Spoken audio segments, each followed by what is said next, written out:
Welcome to the Inside Out Culture Podcast, where we look at insides of working culture and provide ideas, insights, and actions for you to take on the outside. I'm Colin Ellis. And I'm Kath Bishop. And in each episode, we'll examine a different question or a different organisation. And we'll use case studies, research, and our own insights and experiences to help you change the way things get done in your world. We hope you enjoyed today's episode. Please like, subscribe, and of course, let us know what you think. Hello, and welcome to another episode of the Inside Out Culture Podcast. And today, our topic is, does the billable hour model undermine culture? So I feel this is a bit of a taboo. This is a bit of an unspoken elephant in the room in certain organisations.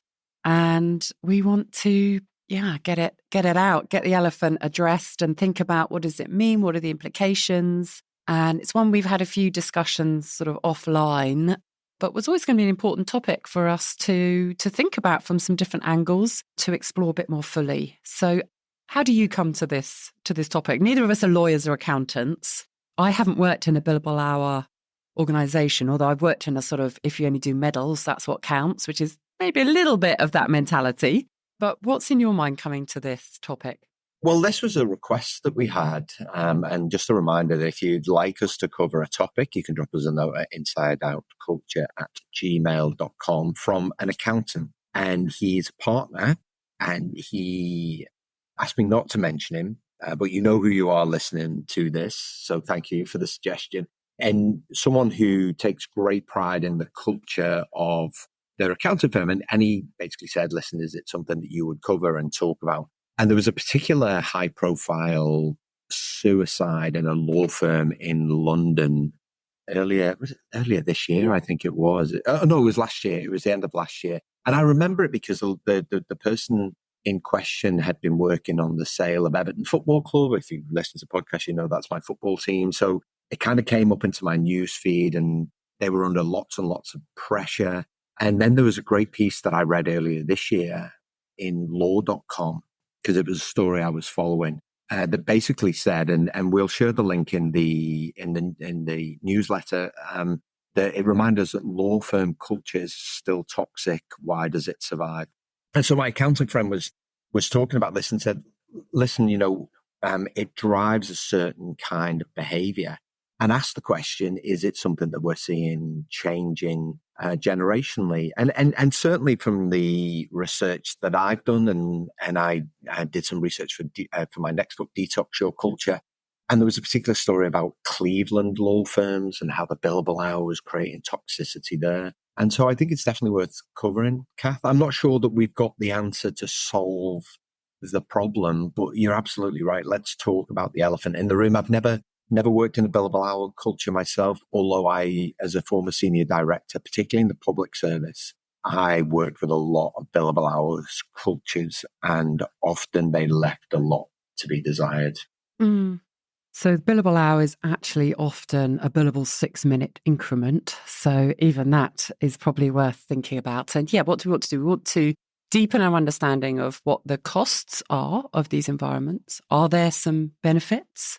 And what is likely to perhaps happen over the next period? I certainly see increased interest in culture coming from senior leaders in professional services firms, in the work that I do at business schools and some of my own coaching work.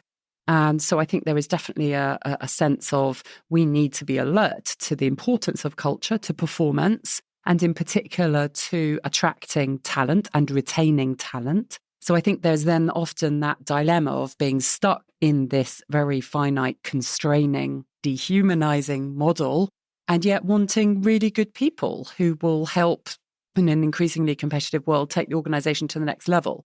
So I think there is definite interest, but also to some extent a dilemma, because it feels like there aren't really many organizations who are sort of willing to kind of step out of the model. It's almost, how do we still do this without completely damaging people? It's a little bit like that. How do we still control our athletes and, we'll still go for medals, but just let's have a little bit less maltreatment of the athletes, rather than, do you know what, the way to change the high performance culture in sport is actually to have a different vision of why you do sport, to help athletes feel a sense of purpose in what they do.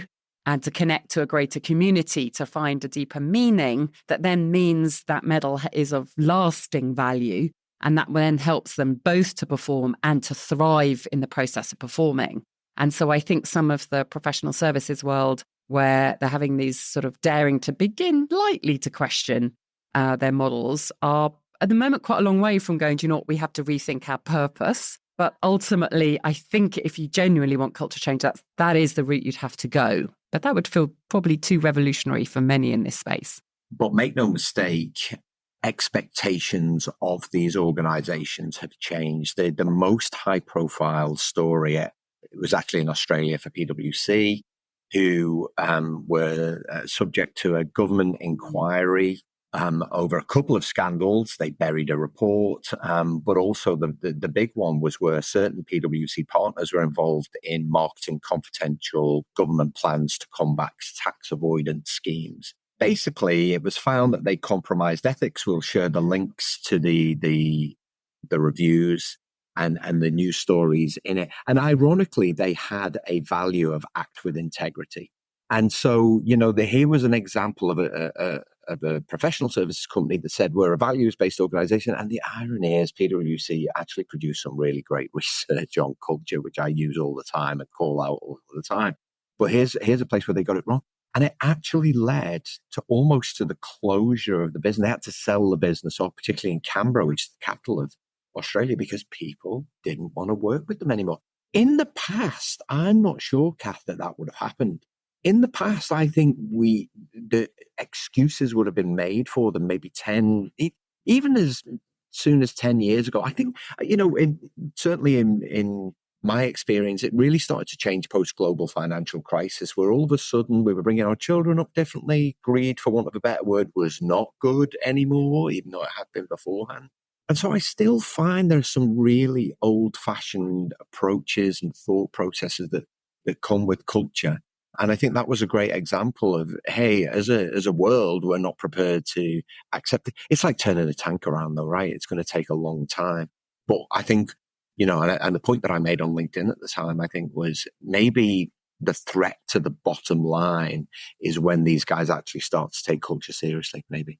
Yeah, undoubtedly. And so, yes, those drivers then are around bottom line profit, performance, and as part of that, talent retention and the capacity for individuals to sustain performance through a career, because the mental health issues, I think, are coming much more to the fore. I saw a survey from 2019 where it said that sort of 1 in 15 junior lawyers had suicidal thoughts. There are quite a few of these mental health surveys now that various organizations across the law sector, where I've been doing some research, are showing really worrying trends that are not going to be good either for individuals thriving or for performance. So that's, again, what creates an interest in change. But I think the dilemma is, can you treat the symptoms?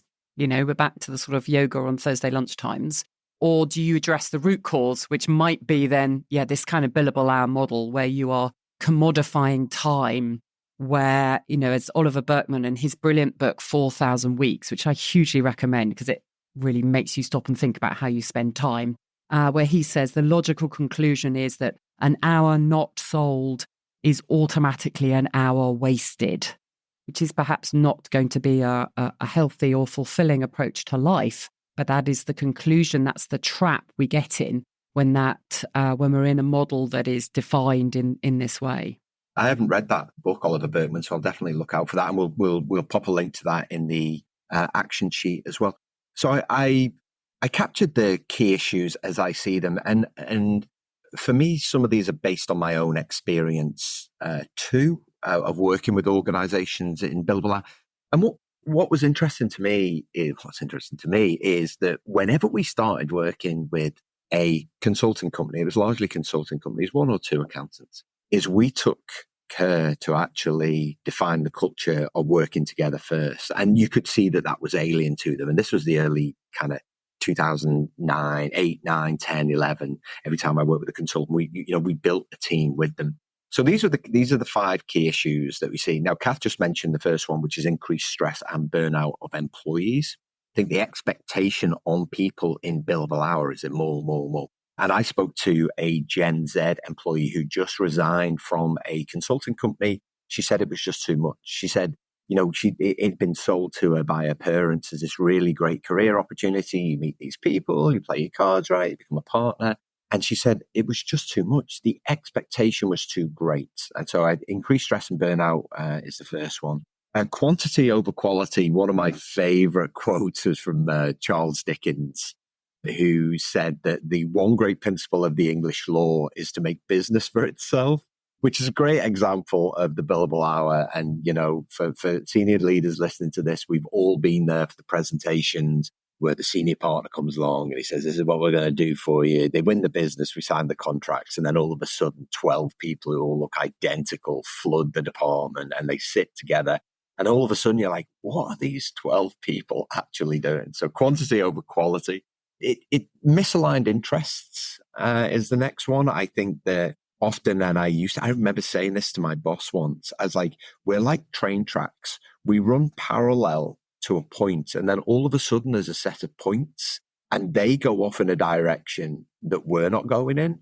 And partly that's around maintaining consistency of culture and expectation setting and, ensuring that we stick to what it is that we agreed. And I always used to say that if we have to refer to the contract, then we failed. Culturally, we failed. Because, actually going back to the contract is it's kind of the last thing that you ever want to do is say, in the contract it says. But it's a real sign that you've kind of misaligned interests. It discourages collaboration. I think you have to work really, really hard because often in the billable hour, when you're working with billable hour type cultures, they just want to do their thing and they don't want you to peer over the fence. It's like, oh, we'll come back and we'll tell you when we've done it and we'll send you the invoice. And then you're like, oh. So I think that, there's that, it really kind of discourages collaboration. But the last thing for me is that it neglects the non-billable hour activities. So the Gen Z person that I spoke to, she said they were very good at induction. She said it's one of the best inductions that she could imagine. I think this was only her second job. And she said that they took her through the values. She had lunch with her boss, I think, and they took great care to talk about all of those things. So I think that's great. She said, but after that, there was no investment. She said it was very much a work hard, play hard. You've got to bill the client all of these hours, and then we expect you to come drinking with us on a Wednesday, Thursday, Friday, whenever it was. And she said, she didn't drink and that was frowned upon. So I think the non-billable hour activities, things like culture, things like training. So there's very much a case of, listen, if we're not getting paid for it, we don't do it. Yeah. And I've seen that sort of, again, in interviews and things, saying that this model kills community. If we don't feel we belong to a community, A, we're not likely to stick around, and B, we're not going to be doing our best work. It's an intrinsic motivator. It's something that helps us feel we belong to something that matters. Kills psychological safety because you can't really challenge it. You can't also suggest, I found a better way to do something, because actually, we're not looking for a better way to do something. We're looking for a longer way to do something. So it actually hurts productivity. There's no incentive to do something better and quicker. That feels quite wrong. And I would struggle with that in employing if I was using the services from a company who are incentivized to take as long as possible about what I ask them to do and make it as complicated as possible rather than the opposite. And it kills performance improvement really as part of that. So I think there is a real challenge in, if you're performance focused at some level, you're constraining yourself by having a culture like this. I think sometimes the partnership models that accompany organizations that use this, I see a sort of stagnation in development terms. The younger, the new junior lawyers, junior accountants, they're developed. They go through training program. Then once you become partner, that's it. You've made it.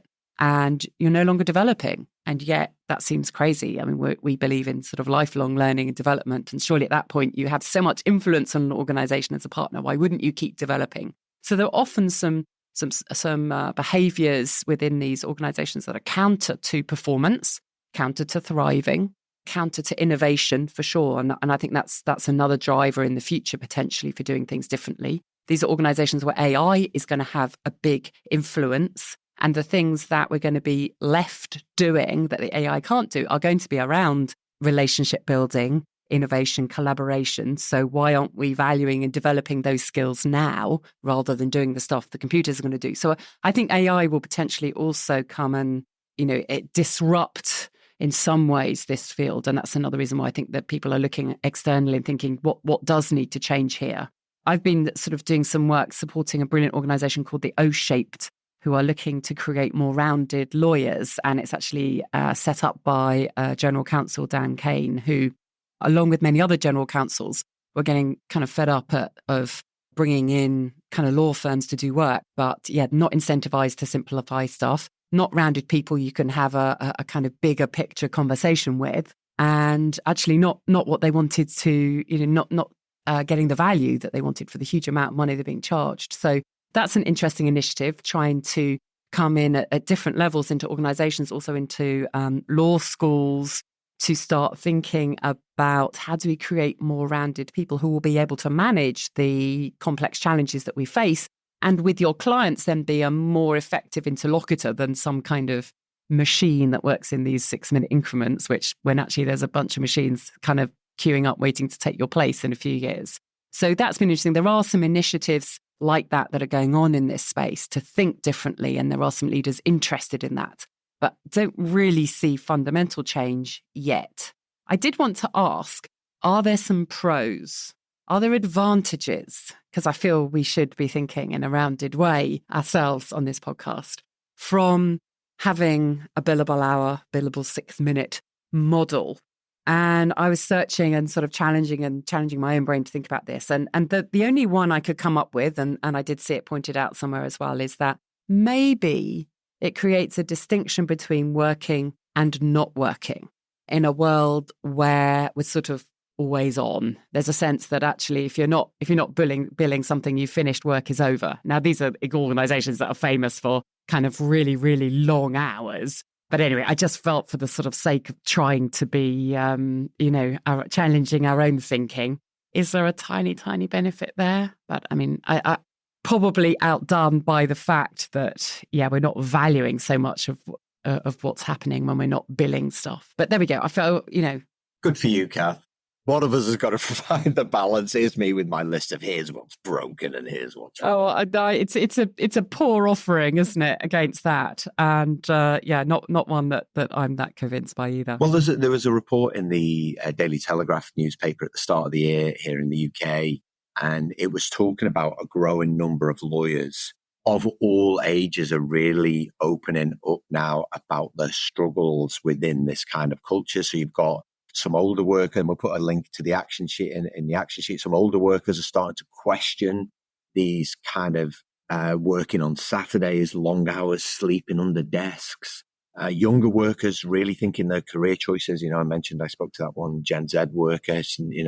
The report in the Telegraph talked about people quietly crying in office toilets, which are commonplace in the industry. And once a person talked about hazing, people who speak to them rudely and expect to take it on the chin. I would like to call out. So I've worked with a couple of KPMG teams. I've worked with one in Melbourne. I worked with the KPMG international team in London. And what was great, and that the last one was at the end of last year. And there was a real curiosity around culture and what good looks like. And I think, to put a positive frame on this, in an ideal world, I'd love to change the concept of the billable hour, because I do believe that it does drive a certain kind of behavior. I do, and I've seen that in action. But that's not to say that it needs to. I think that, going forward, and one of the realizations these kind of organizations need to have, and there was one law firm that I did a speech for a couple of years ago, definitely forward thinking, is we want to build a culture that's attractive to people. We want people to work with us because of our culture, not because we're cheap, not because we're efficient, but because of our culture. So I think that, what billable hour cultures can do is really start to think about, well, what does good look like for us? And actually invest the time, the money, the effort, as the teams I worked with, the KPMG, did in actually defining what it means for us. And yes, I recognize that while you're there for the 2 days, you can't build the client. But it's a good thing. It's a good thing to create psychological safety. It's a good thing to build relationships. It's a good thing to understand what it means to trust. each other, and also to instill a sense of discipline, and then be able to project that outwards in a way that's attractive to people that may want to hire you, rather than being something that they want to keep you at arm's length. So can you still have that if fundamentally everything is measured by the billable hour? So, for me, it is about introducing some different metrics. You've got to value, you've got to reward, you've got to recognize alongside that. And then you have a bit of a clash of metrics coming along that, for me, it becomes, there's a danger it's too superficial. If this is still what you're rewarding from is just the billable stuff, you've got to have a broader set of metrics now that you really value in every way that your organization it shows value for its employees. So for me, you have to start unpicking this, or at least developing a more complex set of performance metrics. Yeah, I agree. And I think we're starting to see that a little bit, Kath, in that people are asking, how easy are we to do business with? How good are we to do business with? I think in the past, what you found was, because culture was such a black box, we didn't really care too much about who we were working with. What we cared about was the outputs and the cost. But I think now no organization wants to work with a toxic culture if there's even the smallest chance that the culture that you're working with can find itself in the media. People will just like it happened with PwC in Australia, people will distance themselves from you immediately. And so like I said, I really want to believe that it's possible. But you're right, it does require a different set of metrics, for them to do regular pulse checks on their own culture to make sure that these are safe spaces for people to work, that we don't get to the point where, I think you said it was 1 in 15 people had suicidal thoughts.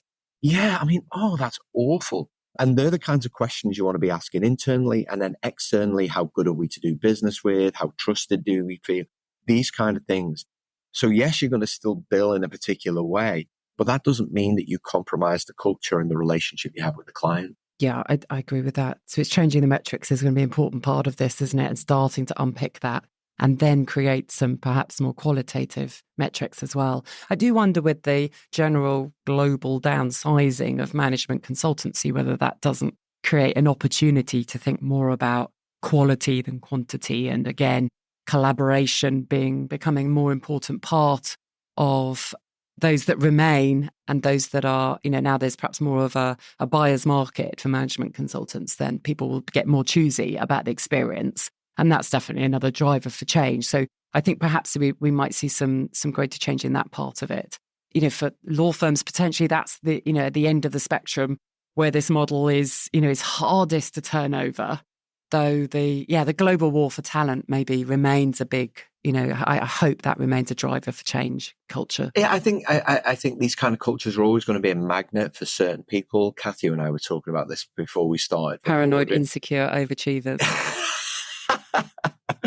Yeah, that's what you said. They're always going to be a magnet for certain kind of people, but also think that there's a generation of young adults coming into the workforce who've heard their parents complain about billable hour cultures and won't want any part of that as well. And so I think that there's going to be a real shift in the perception of these kind of places to work. The question is, what's the proportion that shift? Is it enough that are going to shift to challenge this? Or will they still find that actually there are quite a lot of people who are, the starting salaries of lawyers are really eye-wateringly large in London, and then in America even more so. And this is something that is in the press now. So it is obviously something people are going, oh, what's going on here, which maybe is helpful. Nevertheless, those starting salaries are going up. And I don't think that there isn't a lack of people who want to do it. So there's a sort of interesting question about what's the tipping point, how many people need to shift, how many of the next generation, will it be the generation after, or will it be enlightened partners? At what point could we get that kind of deeper shift? Or is it something else that happens even in, whether it's through legislation or through government changes or something like that, that will, accelerate change in this area? Yeah, I think it's going to be, toxic, as we saw with the example in Australia, toxic culture in the media, loss of business, culture crises lead into a complete rethink. You would like to hope, in the way that we do business. Like we said at the start, I don't think it's something that we can solve, but I think it's important that we talk about. So what might be the takeaways? Yeah. So in terms of actions, I think it's about factoring in that people and organizations want to work with companies that treat their people the right way. So are you leading an organization? Are you leading a team? Are you a colleague as part of the team where your culture is one that your clients, your external stakeholders, you want to work with you? That's quite an interesting measure, I think, to start thinking, what's that going to look like? What are our ambitions that mean other companies are going to want to work with us? Yeah, I think something to get curious about, and I mentioned this earlier, is, kind of what does vibrant culture look like in a billable hour company? I think that's something that, people, like I mentioned with the team that I work with, they're really fascinated about dynamics, actually fascinated about external perception as well, which plays into that metric. So I think, if you work in that kind of environment, well, what does vibrant culture look like for you? And lastly, uncover what's the impact on ethics of the pursuit of profit, the pursuit of the billable hour at all costs. What happens to the ethics in those organizations if you're part of that, or if you know other people, you've got friends who work in there? Get curious to uncover whether ethics are being compromised. What's the impact on ethics of these organizations? I think that's a really important point, actually, Kath, because I think that's where the ethics, that's the thing that affects the bottom line. And I think that they're the kinds of things, if you work in these kind of cultures, they're the kind of questions to be acting internally. What do we know that we're doing that, if it came out, would completely compromise our bottom line? And I think lots of organizations talk about ethics, but often it's lip service. Yeah, and another fascinating topic. Yeah, a tricky one, important one, and one that maybe will feel controversial, but hopefully, an interesting one for us to have delved into together. Excellent. Thanks, Kath. Thanks for listening to today's Inside Out Culture podcast. Please remember to like, subscribe, and of course, share with others who you think may be interested.